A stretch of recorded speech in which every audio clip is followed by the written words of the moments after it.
And to that piece of shit lieutenant that's always on his podcast, bashing us, fuck him.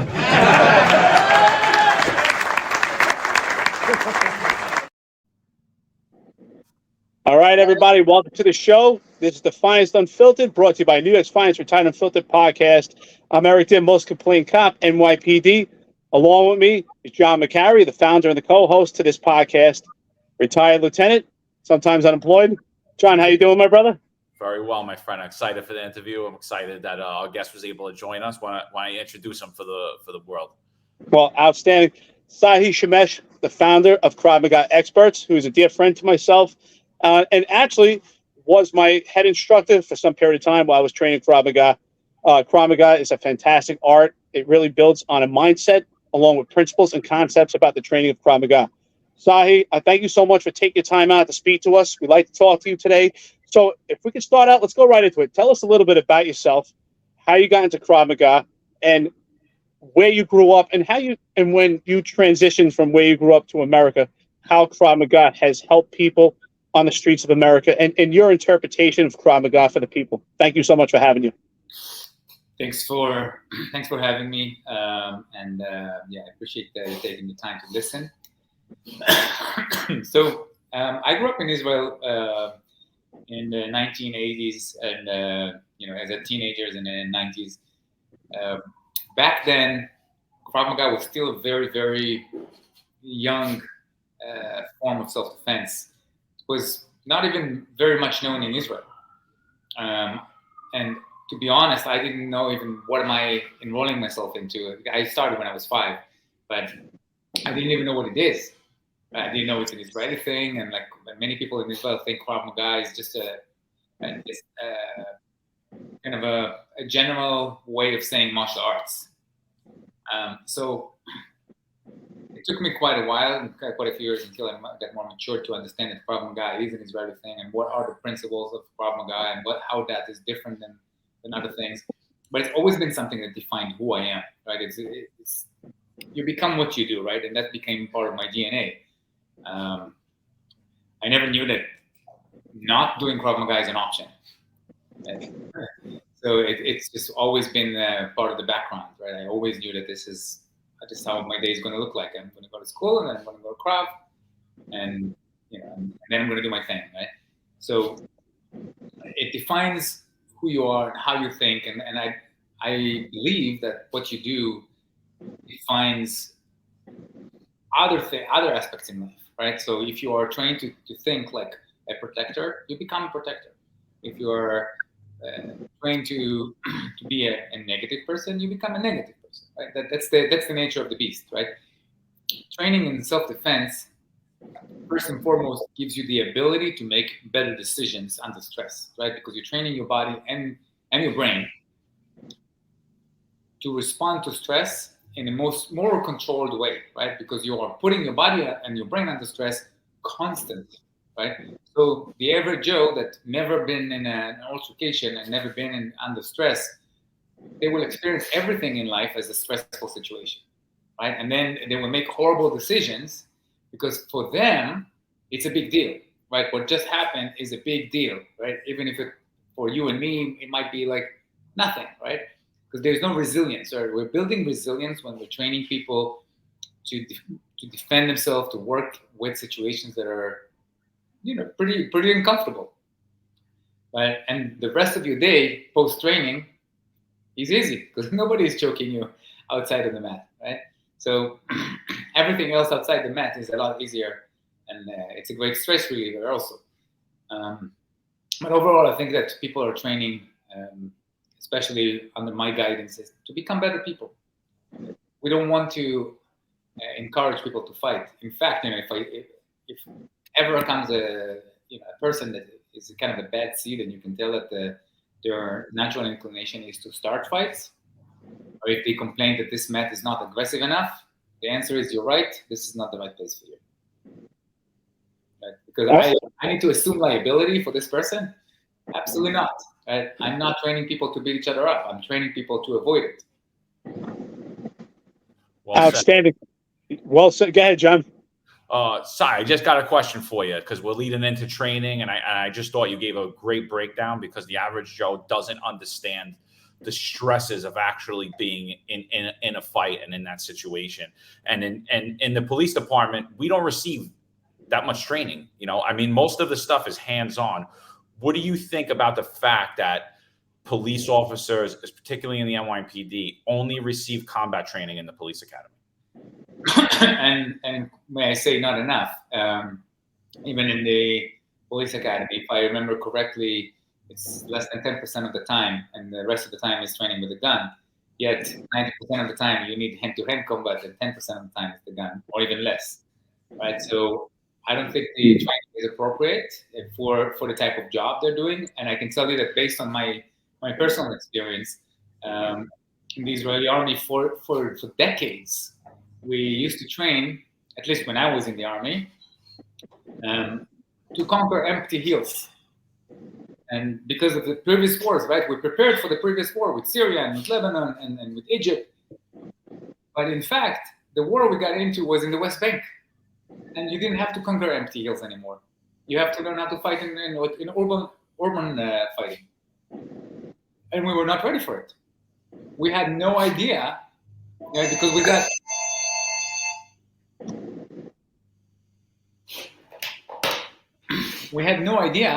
got maybe 7 days of fighting in urban space and 6 months of training of conquering empty hills.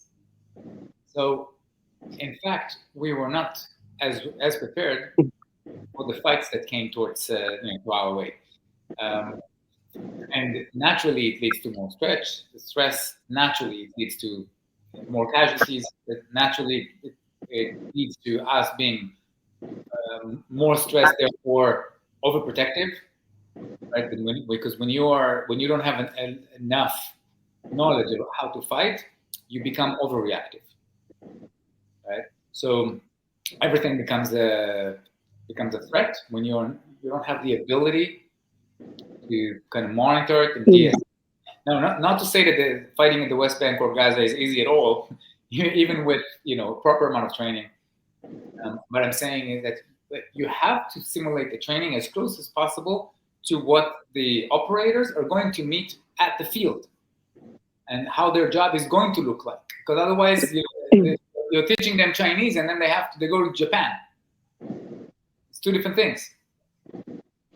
And I think you bring up a fantastic point. I'll tell you why. Because police officers are mandated to qualify with their firearms twice a year. And in most cases, I don't know what the actual percentages are, but I can speak for myself. Almost 20 years on the streets of grabbing illegal firearms, running a plainclothes unit. John also ran a plainclothes unit and both of us have never fired our firearms. And we train twice a year to be qualified.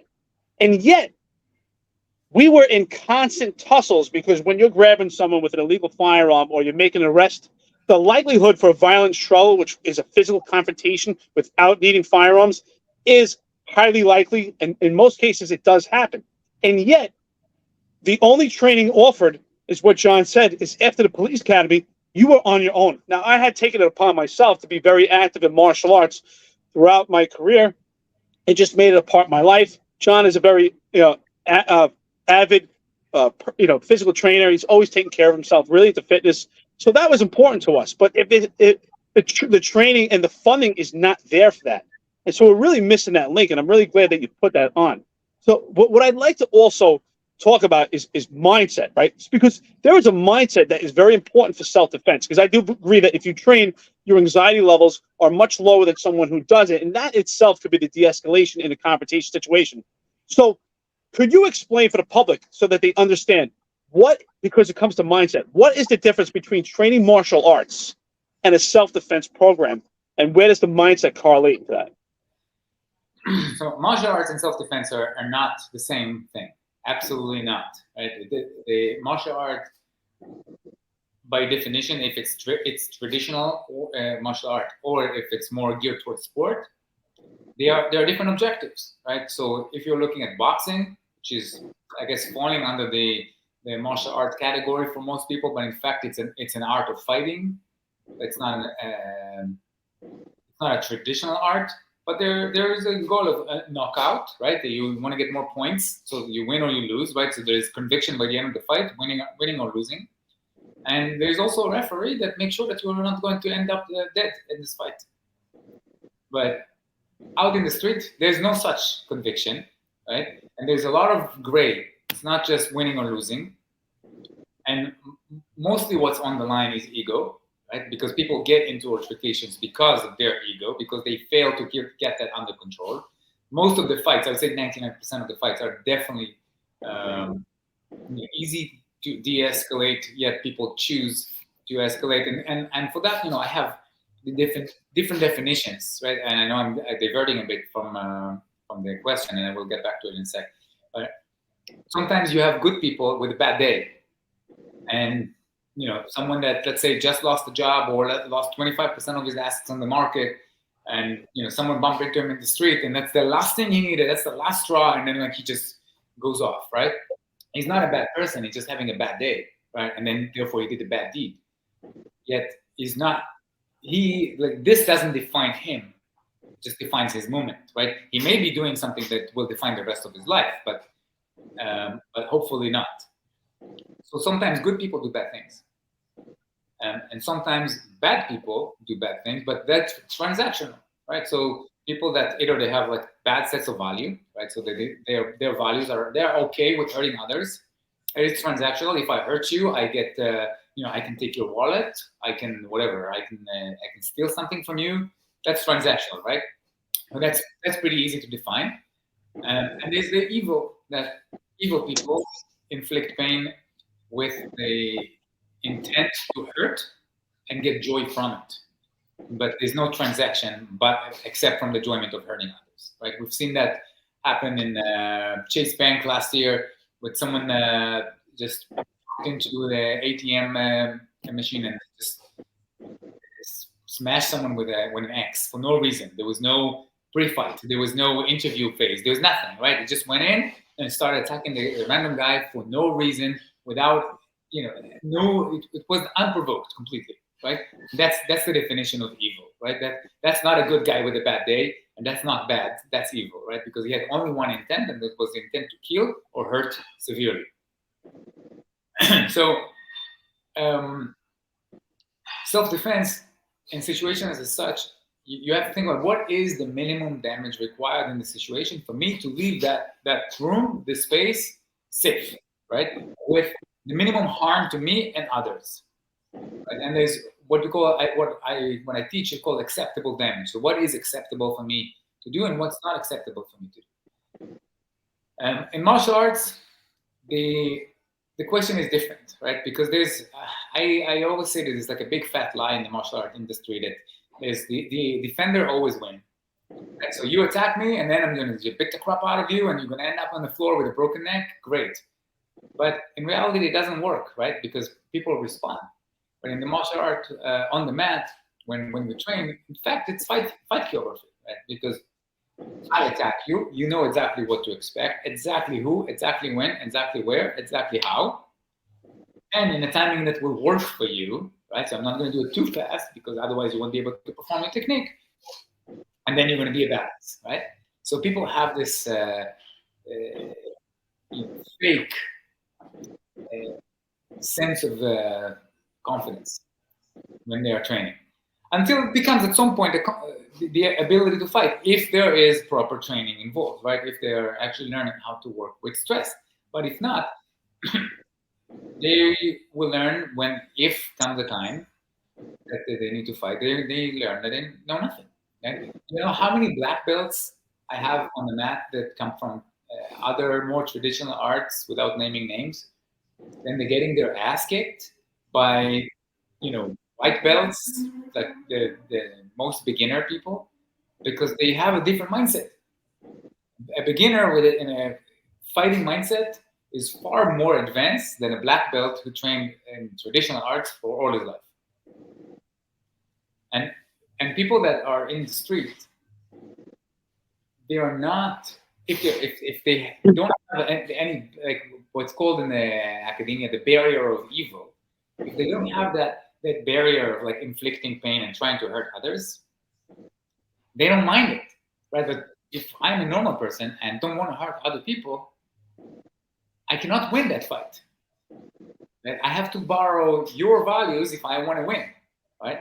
But when you meet evil, you have to match the level of crazy or exceed it, because your your nice guy mentality will not win the fight, right? So if you have to fight, if you get to the point that you have to fight, there is no clean fight. And people expect that clean fight, and especially when we're looking at people who wear uniform, whether it's military or police. And I admit, I do expect the police to hold themselves to higher standards, right? And it's the people, it's the policemen that are out in the street. It's on them to make sure they're well equipped to do their job. I mean, I believe that the NYPD or whatever police department is supposed to provide it, but because now you're allowed to sue anyone for anything, and it became more of a, I don't want to do that. We don't want to provide it because then there are legal grounds to sue us, right? Look at them; they are training in like deadly martial arts, and so now you have to think like a lawyer when you send people out to the street. But it's on the people that supposed to keep the peace, to make sure that they are equipped. Otherwise, refuse to go. You're a popular guy. Yeah. There must be somebody evil calling. Someone heard me.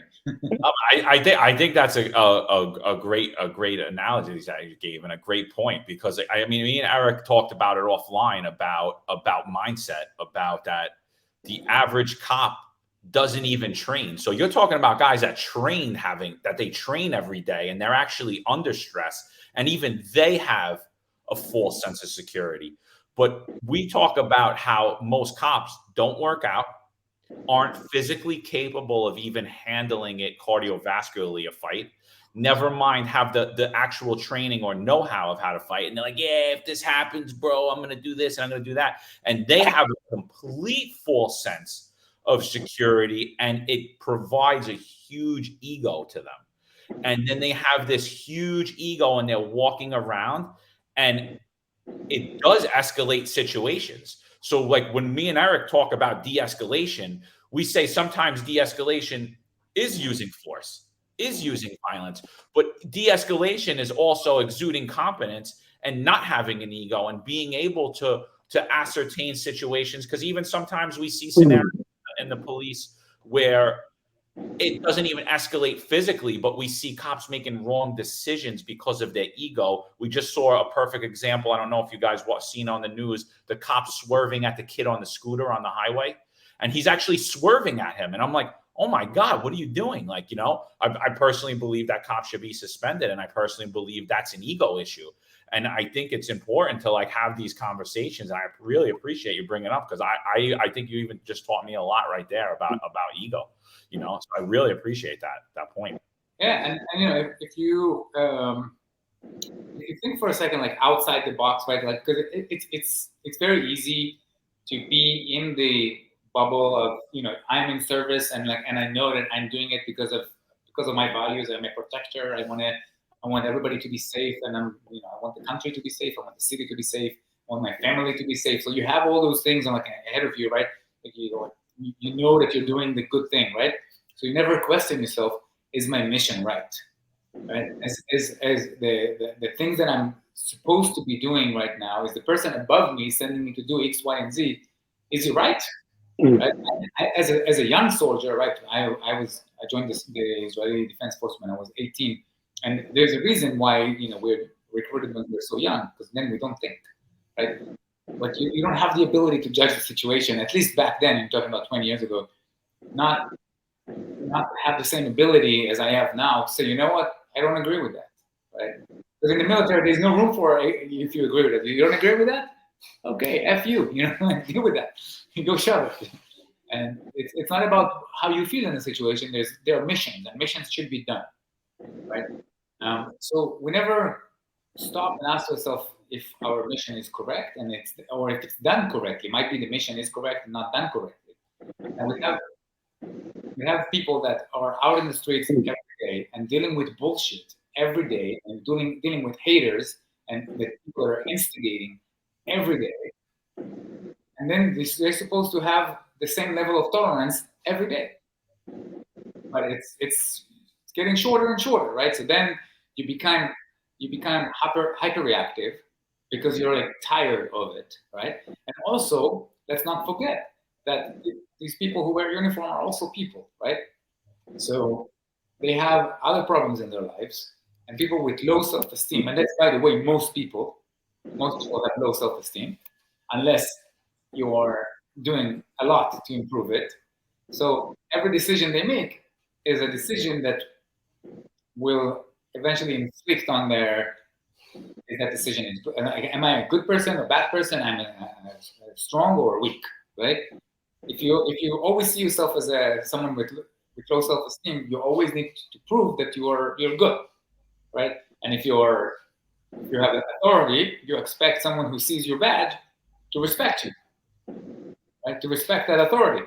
And if they disrespect this authority, you're going to start to make decisions that are based on your ego and not on your job, right? And that, unfortunately, most cops, right? And they deal with the easy parts, right? Not with those that will give them a challenge, right? You say, this is going to be a fight. I don't want to handle that. But like this guy is he's too easy. He's too compliant. Great. Now, and I've seen that happen many times. And so that's what really bugs me, right? Because this is where people lose their trust in the police force. Because I've seen both ends, and I can agree with both ends, right? And I know how does it feel to wear a uniform and the expectations people have from uniform people, because you immediately expect them to have higher values, right, and to be protectors, and they're also going to be first to be thrown out under the bus when shit goes wrong, right? So it's a lot more complex than just right and wrong, right? Because the truth is the individuals matter, right? So every case is different, and what my message is that I don't judge the people based on what they wear, if it's a uniform or not, based on their job. I judge them by their actions, and if the action was correct or not correct. That's how I see it. First of all, I want to tell you, Tsahi, I'm so impressed by the stuff that you said here. There's so much to unpack here. So our viewers out there, please, you have to watch this. There's a lot of great detailed information because this is something I always speak on. Ego. I think ego can be a huge problem. I do think ego, at the same point, it's a necessary thing. We have to have some ego. We have to have a good image of ourselves, a good impression. And that's the good side of it, right? It keeps us determined that we want to do things as such as become soldiers or Marines or, to be in the Israeli Defense Force or to be a police officer. And it also gives us the self-esteem that we want to be able to stand proud, to be able to stand in self-defense of ourselves and others. But the problem is when the ego hits the other side of where it becomes a bad thing is where if we're not training and we don't know exactly what we are capable of. I used to tell my people, it's so important that you know your capabilities and you know your limitations. And that's what makes a leader, is by knowing yourself and seeking self-improvement. But if you haven't pressure test yourself to answer these questions, you're left with those questions of who am I? And you have to form your own ego. So as John said earlier, you're wearing this uniform and you have this presence and you want to believe that you are Superman. But when you are met with that confrontation, you don't know if you can actually, if you're going to handle it appropriately because you haven't been pressure tested. And that's why I think it's so important also, not when you're in uniform, but when you're a civilian. Because what I saw 99% of the time when I responded to shootings, people dead, people shot, it was over because someone felt disrespected.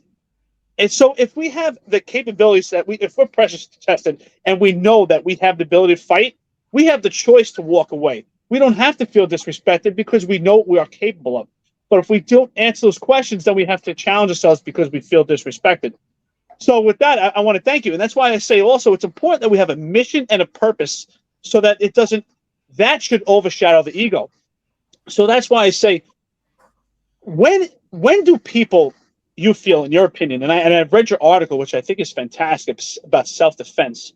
when is it time for someone to step in and defend themselves or others and to walk away from that ego? What do you tell your people as far as defending themselves and others?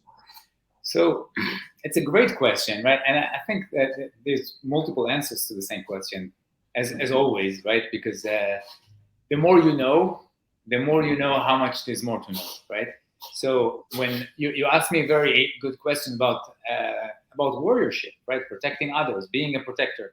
Question is, who are you protecting? Do you know who you're protecting? Is it worth it? What's the minimum damage required here? Who are you up against? So I'm going to give you a few examples, right? Excuse me. One example is you're just going to your local coffee shop. Okay, you get coffee. You enjoy the same cup of coffee every day. The barista is a nice young man who's been working there for a couple of years now. Like always welcoming you with a smile. It's a nice dude. All is good. One day you walk in and you see someone threatening to beat him up. Already knife out. Like the guy is about to get his ass kicked, and you have the ability to fight. What do? Do you protect him or not? Of course. I mean, I would. Absolutely. I mean, the guy has a knife. Or if I have a gun, I'm drawing my gun on him at that point. Well, you don't have a gun, and now you have to use hand-to-hand combat. You basically have to put yourself in the line. You may have to hurt this guy, and you may even have to, to get indicted because of that, because you protect someone else. Now, but this guy at the coffee shop, him, he's a good guy. You don't want his throat slit, right? Can you live with that? That he's gonna maybe get murdered? Can you live with that for no matter what? It's not a good decision, right? Either way. But I think this is a catch-22, and I think this also kind of correlates what I like to talk about, the difference between moral obligation and law. So, correct. But you're within the law, but I think you do have a moral obligation to help this guy out. I agree, but I'm going to add another part of it. What do you know about this guy except from him making you coffee? The coffee tastes great. That's it. So what if you learn that this guy was a convicted rapist? You learn after the fact. Does that change your decision? It's a great point. I have to be honest, no. What if he touched at 12 years old? I don't like it. It's terrible discussing what you're telling me, but I still have to help him. So, with the guy's beating the shit out of him, I'm not gonna do anything. With the knife part, you're saving people. That's it. Like that. Other than that, if the guy, like if I could ascertain that by what the guy's saying, you did something to my daughter, you did this. Just put the knife down. I'm not. I'll intervene if it gets too crazy. You don't know if that's the guy. Maybe I think that's a good point. Right? But the point is that you don't know who you're protecting, right? So you want to believe you're protecting good people, right? That's the notion we want to live by. But in fact, a lot of people did a lot of horrible things, and we are just hoping that they are not going to strike again. That's the hope, right? So we cannot control other people. The only thing we can control is ourselves, and that even that is questionable, right? So. If I can control only myself, the best way for me to make the world a better place is to control myself and to make myself better and show up, and help others see the light. Let's put it this way, right? If you choose kindness, it's always a stronger choice. That's what I teach my kids when my son already started reporting there's some altercations in school and as much as I'm unhappy about him having to deal with some violence or some older kids bullying him, I let him deal with that, because I think it's built resilience. I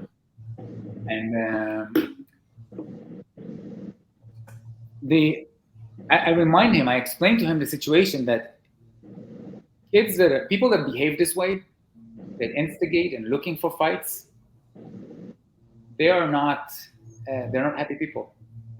Something is really wrong in their lives. and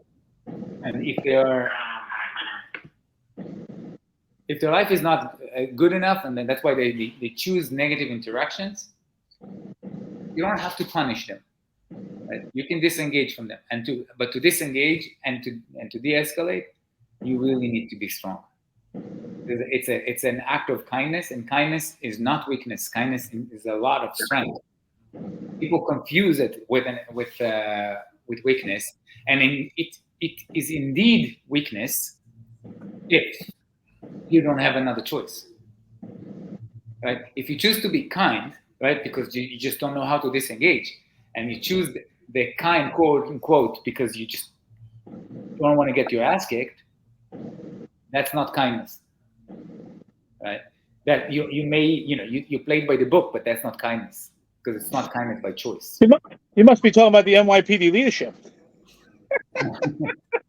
Every organization eventually have political decisions, and they are affected by by governments, and they're affected by political forces within the organization, and people that are eventually, the higher you go, there's less room for for people to fight for the same position, and people make horrible decisions based on their there's difference between politics and leadership, right? So leaders don't necessarily need to be politicians, but politicians want to become leaders. I absolutely love your statement, by the way. I just want to tell you, because you said good people have bad days and bad people have bad days, and that's what you see in the police department. Unfortunately, you don't see the good people with the good days and the bad people with the good days. You see everyone on their worst day. So this scenario that you put, this coffee shop, it's a terrible situation to be in, because if the guy touched a 12-year-old girl and I'm with John, and if he's just beating on him, I might try to break it up. I'm not going to actually put that guy in some type of control hole to help him.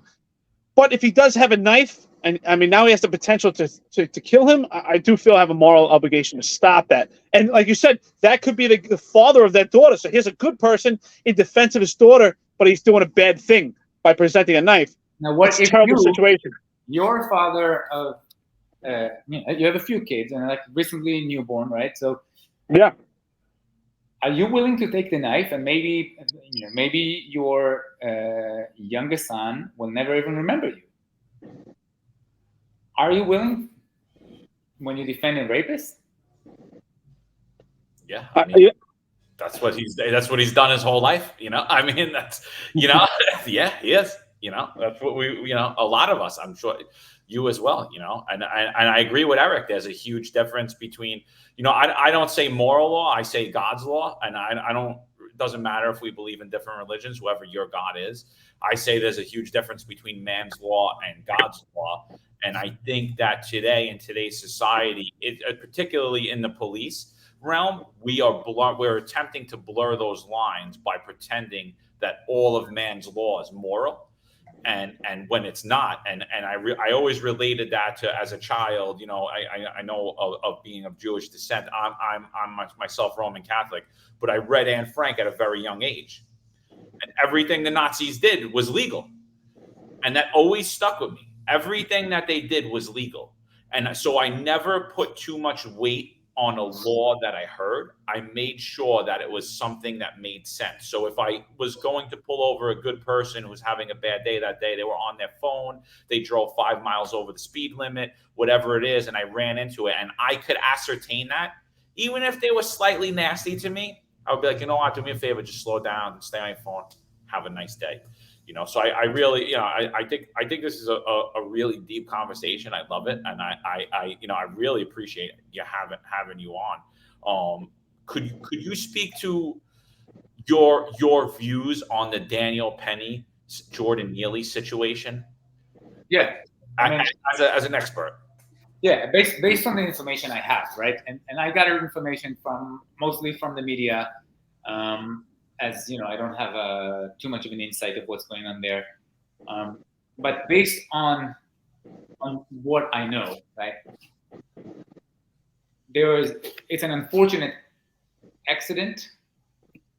I do not think that Daniel Penny should be indicted, but on the other hand, he did use excessive force, I don't know what is considered punishable and what's not, and how the law responds to some unfortunate outcome with good intent. You know what I mean? I don't know, but I definitely don't think he had an intent to kill. Anybody that's been on the mat for just a few hours and practice choking and controlling others, that it's impossible to control someone unless you're taking them to the ground. And even when they're on the ground, it's almost impossible unless you're giving them a rear naked choke, unless you're very, very good at your ground game.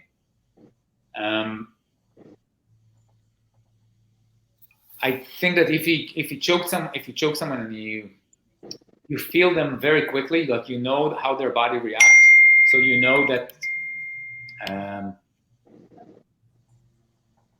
the person you're choking is kind of losing it and starting to fibrillate. It's very quickly. It happens like after seconds, right? And if you don't know that, you will never let go, right? I don't think that Penny was trained enough to understand that. People attribute that skill to the uniform, but in fact, even the Marines are not well trained hand to hand, unless it depends on the unit, right? Depends on the unit within the units that you are in, and then even sometimes depends on the team, right? Some teams do more hand to hand stuff than others, and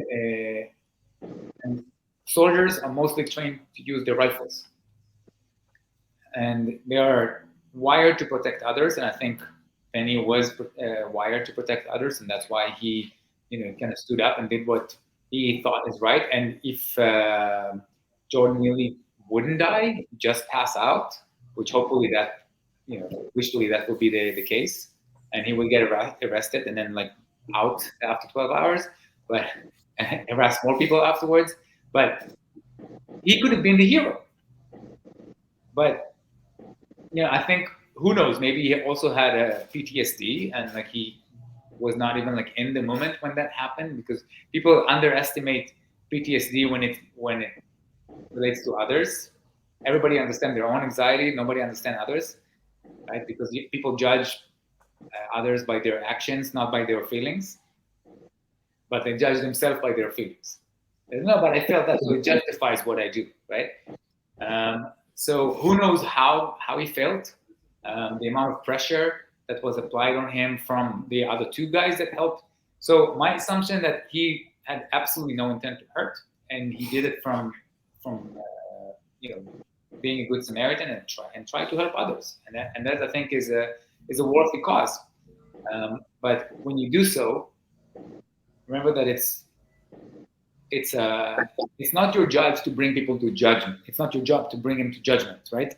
So here is an example for you that right outside my workplace, right, very close to the 24th precinct on 100 and Broadway.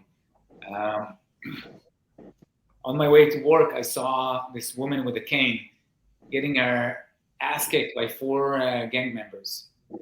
And she's yelling and asking people to help, and nobody's helping him. Nobody's stopping. She's standing in the middle of the street trying to stop a taxi.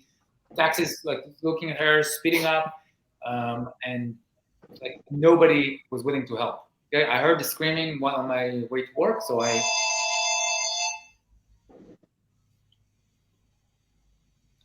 the first thing I did is I looked. Okay, so what are these guys want from her? So I see 4 kids, about 16, 17 years old, moving around her like hyenas, right? And she has a cane; she can barely walk, and they beat the crap out of her. One of them had a belt. And the first thing I see is when I step in is another kid vomiting, and then I didn't associate this kid with her yet, and so I'm trying to protect her. I am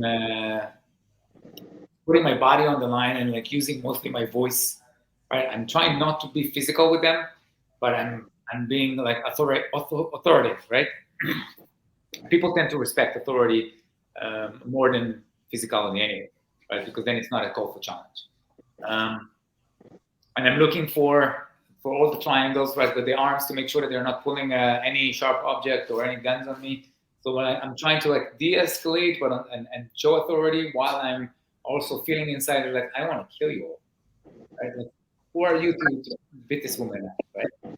And I have no personal feelings involved in like with this woman, right? And then I see that she's jumping back into the fight, and it's like, what the hell is going on here, right? Like you're fighting 4 kids, and then I see that in fact she's trying to protect her son, right? So every time that she's protecting him, they beat her up, and then her son see her get beat up, so he jumps in and then they beat him up, and like it perpetuates, right?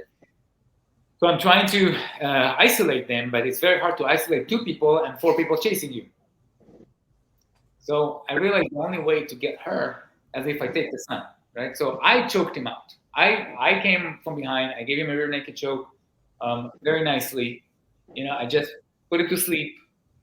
Didn't kill him. 10 seconds. He got a lot looser. I dragged him with me. She came with me. Problem solved. Of course, before I jumped in and called the police, it took them 7 to 8 minutes to arrive, but it was expected. And of course, those guys were out after a few hours. But I did what I could with the minimum damage required, and the minimum damage required in this situation, as much as I wanted to punish those kids, it was not my job to punish them. It's not my, even if it's, in a way, I feel it's my moral obligation, but like, who am I to do that, right? It's not, I'm going to be judged for that. And I can risk my life for putting bad people,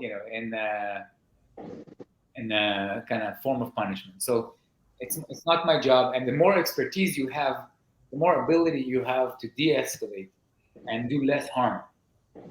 Right? More in the army, in the Israeli army, we call it more surgical, right? Like you are able to do less with more, and more with less. I like to reflect on some of the components that you just indicated, which I think, first of all, I want to thank you for your humility. Tsahi, you're a good friend of mine. You're a fantastic instructor. I do recommend people actually go to Krav Maga Experts because your insight is fantastic. Your experience is a wealth of knowledge. And I'd like to first talk about what you're saying, because from my experience, I can relate to Daniel Penny. I served the United States Marines, and the Marine Corps builds more of a mindset than tactics. Of course, you go over tactics, but the ideology of the Marine Corps is to build a mindset so that you have the capability and the desire that you could do anything. Ultimately, the goal of the Marine Corps was to build a mind that is willing to run up the hill while machine guns are coming down at them, knowing that they're going to get killed, but think they can get up that hill anyway, because that's what happened in Japan in World War II. And that was the mindset of the Marines. Now, the practicality of the physical confrontations that you learn, it's just enough. You learn of a martial arts program just to get you out in uniform if you had to go fight a war. Now, again, I think what you said shows your experience. Ultimately, what unit you end up going to will lead to more training, right? Sometimes I hear people say, "Oh, wow, you were a Marine. Those Navy SEALs are pretty impressive. I think Navy SEALs are better, right?" And I said, you can't even compare, because a Marine, it's the basic entry level to become a Marine. It's extremely impressive. But to become a Navy SEAL takes time, over time with experience, and then you go to BUDS, which is the training to become a Navy SEAL. But most guys, day one, don't go to training to become a Navy SEAL. This is when you become an expert at it. So I think Daniel Penny did have the mindset to help, but didn't have all of the training. And I know that because I started to get the training in my life, training under you in Krav Maga, training on the ground. I'm a big avid trainer in jiu-jitsu. I love Brazilian jiu-jitsu. I've been doing it a long time. So you actually learn the elements of a choke. Why? Not only because you actually apply the choke to someone, but the choke is applied to you. So you learn and you have respect for it because you know how it feels and you know what it's like to go to sleep. I've been put to sleep twice in training myself from chokes. So I understand the nomenclature of it, and I don't think Daniel Penny did understand that. I think his heart was in the right place, and I really do think he was defending others and defending himself, and I think this became politically charged, and it became about him being white and Jordan Neely being black. And I really appreciate your expertise on it and your humility of giving your personal experience, because being in that situation where you saw a woman being attacked, what you thought at 4 males, but you took the time out, as a police officer is supposed to do, in a short amount of time, within seconds, you were able to analyze if their hands had any weapons that could hurt you. And you took the time to analyze in that short amount of time of who the adversaries were, and you were able to put together that the mother was actually defending the son, and the son was defending the mother, and this kind of was going through that merry-go-round. But it's tough, and I do believe in the fog of war, and I know you talk about that in Krav Maga, and that's part of your training, while you have people run around and get disoriented when they're training. Could you explain to the public about that fog that the mindset goes through when they're in a confrontational situation that people don't understand? Because when they look at a camera and they see it clearly in a different amount of time, could you explain the mindset of what someone's feeling when they're actually in a fight situation, even a trained fighter, of what they feel? Well, for that, I guess people that never had experienced the pressure of fighting, or of meaning like having your body getting hurt, we can compare it to sports, right? If you ever played basketball or soccer or even football, like I never played football in my life, but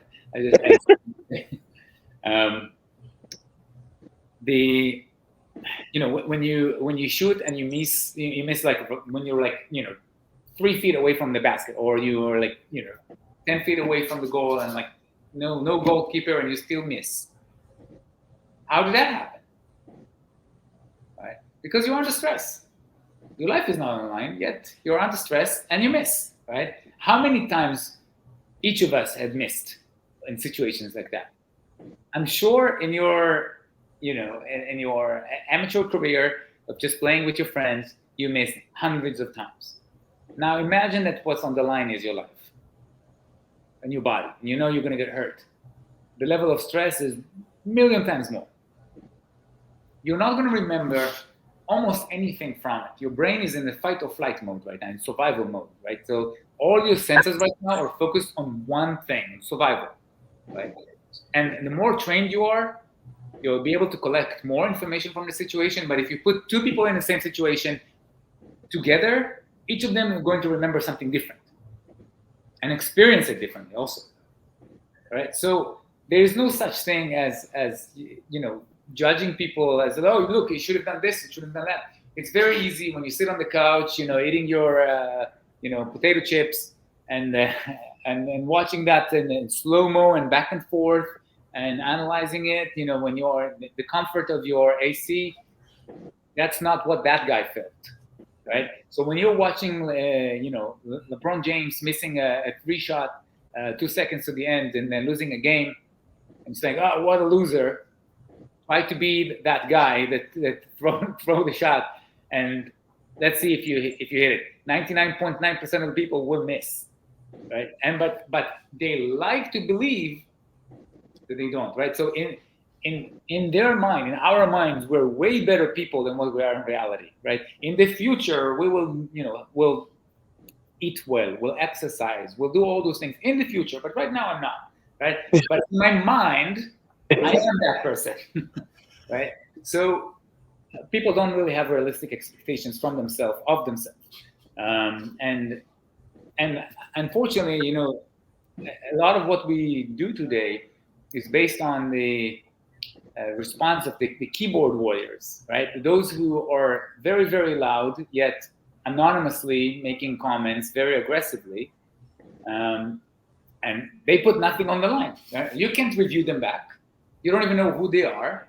They only point out problems, never solutions, right? And the solutions that they offer, if they ever offer, are not based on reality, right? So they just scream loud enough that if you scream loud, people assume that it's right. Right? I mean, you may have a strong opinion; it doesn't make it right. Right? But there's enough of them, and a lot of them, those are absolutely like people that are incompetent. I mean, to be honest, I have opinions about almost anything, strong opinions, but I don't have time to go online and start writing my opinions. I am busy. I have other things to do.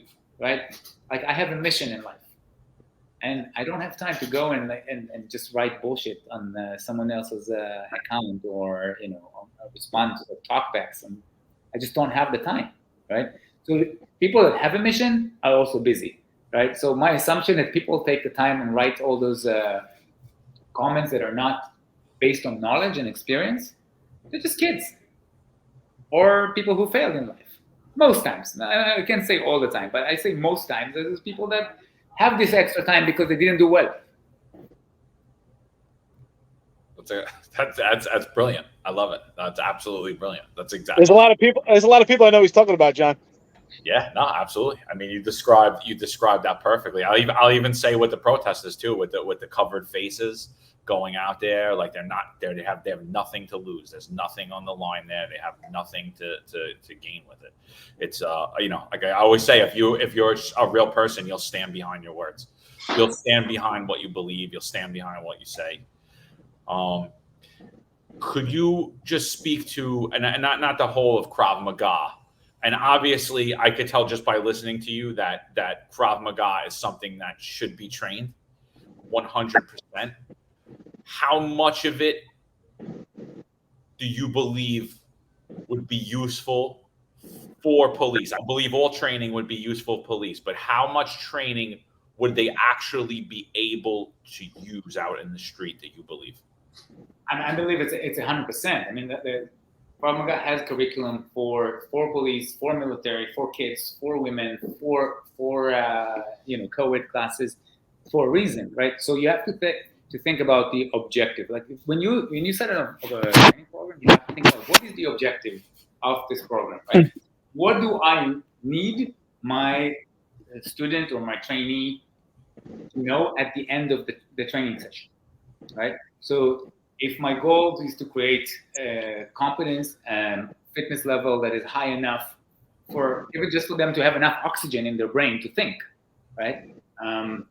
Physical strength to use, when needed,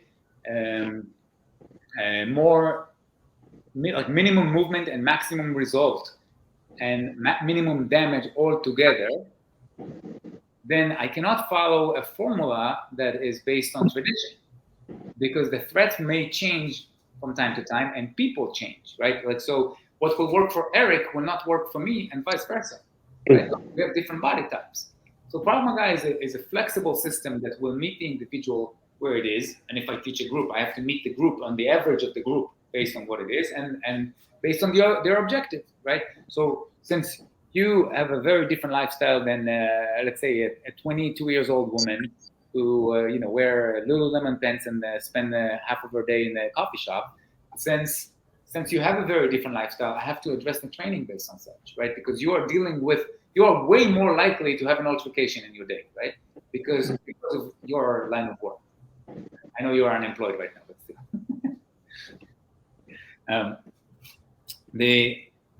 And also your personality, right? So John's personality or mine? but the 22 years old who is like petite and attractive and have free time, and she's more of a she plays defense, right? And in fact, for police, they play offense in many ways. I mean, what is offense? Meaning being proactive, preventative behavior, right? So you can't be like responsive. If you're responsive, you're late. You have to be proactive, right? So 99% of your job, or the definition of what you're supposed to be doing, is to prevent things from escalating. Because if they escalate, you're late. So again, there's just so much you can teach, and I'm always shocked. I've been doing it for 35 years, and I'm every time shocked that I get phone calls from people. It's like, I want to take like 1 or 2 hours of self-defense class. It's like, what are you trying to learn in 2 hours? Like, I want to learn Japanese, and I'm only going to give it 2 hours, all right? And then I'm going to go to Tokyo, and I'm going to have conversations in there, whatever university there. It's like, really, because learning how to defend yourself takes so much more than just a trick or two, right? I have 2 perfect examples, especially when it's coming from women. That really annoys me, because there's so much more you need to do. If you perceive yourself as a prey, you have to be proactive in stopping. Unless you're comfortable with feeling like a prey, unless you're comfortable feeling isolated. I don't. This is why I think that Krav Maga is a mandatory skill. It's not even a question, right? Two women, two different stories. One woman who had basically won the lottery, right? She came here, one class. We worked on shirt grabs. What happened when someone is standing in front of you, grab your shirt like from a very close distance.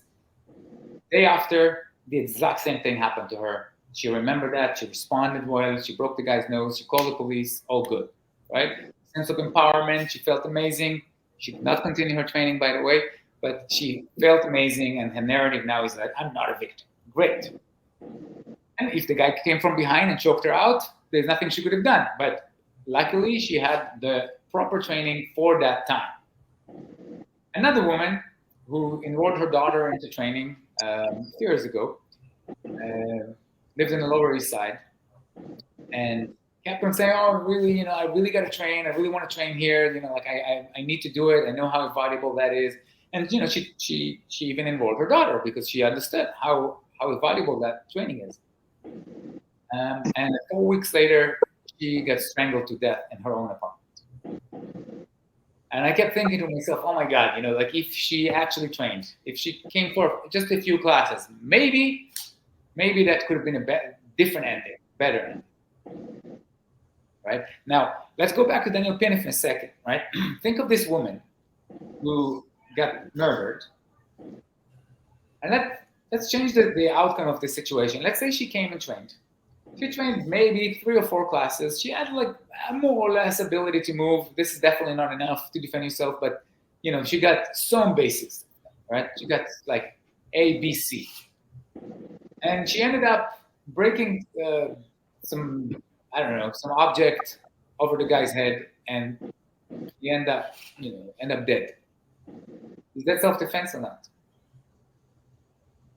It is, right? We all know that she would have died unless she did this, right? I mean, it's very easy to talk about facts. We're just speculating. Everything but the facts is speculation. But we are speculating right now that this is self-defense, and nobody would have disputed. Because she's probably a lot weaker than her attacker, and we already know that he came to kill. But what if now she wasn't home and Eric was there? And Eric is bigger, and Eric is stronger. This guy had the same intent. And Eric chose to break something over his head. Is that an assault or not? Self-defense, baby. Not self-defense. Eric has the skills. Eric is big enough to defend himself and choose a different outcome. Now, we're talking about morally. I don't know legally is the legally self-defense. You covered. I'm not sure. Depends on the lawyer. Legally, 100% Eric covered. It's if you believe serious physical injury or death to yourself or another, you are allowed to use deadly physical force if the potential is there. Now, morally, again, we said that the law is not always right? The law usually is wrong, right? But it's just based on average, right? The law is always responsive. The law is never preventative. So, because we make rules after a line was crossed, and the law didn't define that there was a line there. So, in my book, if I hurt someone that I could have chosen a different outcome, then it's not minimum damage required. Now, again, maybe with the level of stress, maybe with the circumstances everything is arguable, everything is arbitrary. That's not a question, right? But I'm just thinking about the same situation, same outcomes, 2 different people, therefore 2 different judgments, right? So people have to understand that the outcome is not the only part that is punishable, right? Like the way to get to the outcome matters. I agree with you, what you're saying, because what John is saying is 100% right. We're all protected in New York State under Article 35, which is a New York State penal law. We're protected for self-defense. So there is a difference. That's why we said before, John talked about man's law and God's law, and I was saying there's a difference between moral obligation and law. And you're saying the same thing. I agree, because being a special operations lieutenant, there were numerous times I was involved in situations grabbing illegal firearms. And I know, and I can tell you right now, I retracted my firearm I could count less than two hands in almost 20 years of grabbing firearms. But I knew there were situations that if I did take out my firearm and shoot that adversary, according to the law, I would have been justified. It would have been justifiable means. But I had a moral obligation because I knew I outskilled my adversary, and our tactics was a good plan that we could get them in without using a firearm. So that was our moral obligation. I'd also like to reflect also, I want to tell the public, when you talk about Krav Maga, I think Krav Maga is fantastic principles and concepts. I think it's for everyone. It's for anyone that is currently training. If you're highly skilled in your training, Krav Maga is a great attribute. It's another great additive. And if you've never had any experience in your life, I think Krav Maga is necessary. I think it's for everyone. Everyone gets up every day and brushes their teeth. It's a necessary thing. Well, I think training is necessary. Everyone should have Krav Maga experience. And I would like to reflect on my own experience. And I think I talked about this on a prior podcast. But Tsahi, you remember I was attacked several years ago by two men. They were in their early 20s, and they were about, one of them was about 6'3". They were much larger than me in size, but I was very confident with the training I have had with my life. And specifically, if you remember, I called you and I thanked you because I was attacked with a knife. And what you learn in Krav Maga is how to deal with multiple attackers. The training that you provide and how to deal with multiple attackers is fantastic. And also how to deal with an adversary that is armed with a weapon, specifically a knife. And I called you, and if you remember, I said, thank you. I do believe you saved my life. And I really do believe it could have been a different outcome. I was not armed. I did not have my firearm on me. It was in the midday. I was close to 40 years old at the time, and my two adversaries were in their early 20s. They both had long rap sheets, which included shootings. So I was facing vicious young men, and I really want to thank you. From my experience, Krav Maga is necessary. It did save my life. Also, of course, with the mindset I had built in the United States Marines, my experience doing policing, that I was able to identify the indicating behaviors that I was in danger, and the skills that you taught me with multiple attackers, and the ability of how to defend yourself with someone with a knife. I want to thank you. I think it's great. I think everyone should partake in this. John, we're about an hour into this. I think that, Tsahi, I think you gave some fantastic responses. There's really a lot of information to unpack here. Our viewers really need to look at this. I recommend Krav Maga. John, I'd like you to just add something in this, and then let's give Tsahi his last words, and please plug in your business. I think you're a fantastic owner, instructor, and thank you for being a friend, most importantly. Thank you. John. No, I really, Tsahi, I just really want to thank you. And you made the comment, what could you learn in 2 hours? I'm just going to tell you right now, I've learned a lot in the hour that we spent here. You gave a very, very good perspective of mindset. I always think about mindset of the police. Me and Eric talk about it a lot from our own experiences, but we love having people on to share their version of it and their experiences. And honestly, I love it. When I'm up in New York in July, I'd love to come see you, have you kick my ass. I need a good ass kicking every now and then. And I'd really like to. I've never trained Krav Maga, and you really piqued my interest in it. So I would really, I'm gonna hit you up when I'm up there. And I really appreciate you coming on. Tsahi, if you could just give your message to all our viewers, to just overall. First, thank you both for the kind words, and thank you for allowing me to share my words.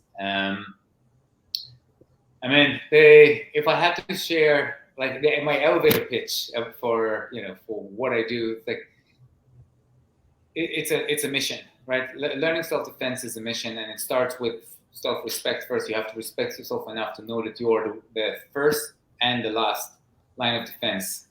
If anything happens, if you don't believe in defending yourself on your own, then be ready to stand behind someone who can. Because at some point in your life, if you don't have to deal with violence, for sure you have to deal with some discomfort around violence. You may be, just trying to avoid it altogether, but again, you are proactively avoiding. So avoiding behavior will change your whole trajectory in life. And instead, you have the ability to walk in peace. And yet, when you train, you have to deal with a lot of things that are uncomfortable. But in the most respectful way, in the most respectful manner. And this is how you also make the best friend you'll make in your life. Because when people fight, they become better friends. And when they fight with respect, they touch each other's body in a way that is outside the mat inappropriate, but on the mat is like spot on. You know, we help each other learn, and that's the whole idea, right? To be stronger together, to be stronger on your own, and all together to be able to avoid fights. Because you're not, if you're a peaceful person, your job is to do all you can to avoid the fights and leave the situation in the most, respectful and pleasant way. And if you Well, you heard. like hell. Thank you so much. You heard it here. New York's Finest Retired Unfiltered podcast. John, thank you much. And Tsahi, I want to thank you for having you here. For my viewers out there, especially my cops, you need to be training. Everyone needs to be training, but especially my cops out there. Visit Tsahi Shemesh at KravMagaExperts.com. You can go sign up right now at 250 West 100th Street in the Upper West Side of Manhattan. He also has a location in Park Slope area of Brooklyn. Tsahi, thank you for your contribution to police work, and of course, as a soldier, thank you so much for your contribution to the community. Let's do it. Thank you, fighters. Thank you. Take care. Thank you, brother. Law enforcement professionals dedicate their lives to serving and protecting our community. But who's protecting their financial futures? That's where Laidlaw Blue comes in. Our wealth management platform is specifically designed for the law enforcement community. Laidlaw Blue is a division within Laidlaw Wealth Management, run by retired New York City detective John McDermott. His status as a retired detective uniquely positions him to establish a deep connection between Laidlaw Blue and the law enforcement community. Our platform is easy to use and provides a range of financial services, including investment management, retirement planning, and insurance solutions. With Laidlaw Blue, you can secure your financial future and provide for your loved ones.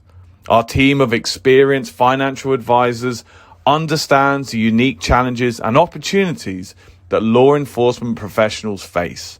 We're here to help you navigate the complexities of financial planning and achieve your goals. Laidlaw Blue. Secure your financial future today. Book a meeting using the QR code displayed or call us directly on 888-901-BLUE. That's 888-901-BLUE. Ladies and gentlemen, thanks for tuning in. New York's Finest Retired and Unfiltered podcast. See our friends at Laidlaw Blue. Tell them you were sent by your friends at the Finest Unfiltered podcast. We'll be right back at you, baby.